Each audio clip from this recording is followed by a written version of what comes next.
শেখ হাসিনার শাসনামলে নিখোঁজ হয়েছিলেন ব্রিটিশ বাংলাদেশি আইনজীবী ব্যারিস্টার আরমান। 2017 সালে আরমানের ঘটনায় প্রশ্ন করতেই চ্যানেল 4-এর ব্রিটিশ সাংবাদিক ডেইজি আইলিফের ওপর ক্ষেপে যান শেখ রেহানার মেয়ে টিউলিপ সিদ্দিক। ওই সাংবাদিক ছিলেন অন্তঃসত্ত্বা, তাকে হুমকিও দিয়েছিলেন।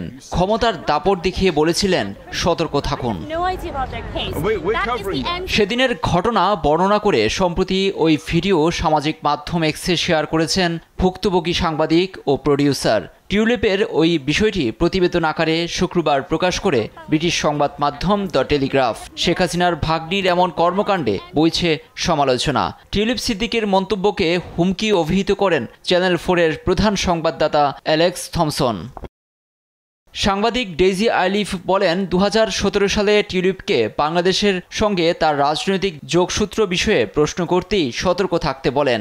এখানেই থেমে যাননি টিউলিপ, পুলিশের কাছে অভিযোগও করেন লেবার পার্টির এমপি। তবে ঘটনাটি ক্যামেরায় রেকর্ড থাকায় টেকেনি তার অভিযোগ।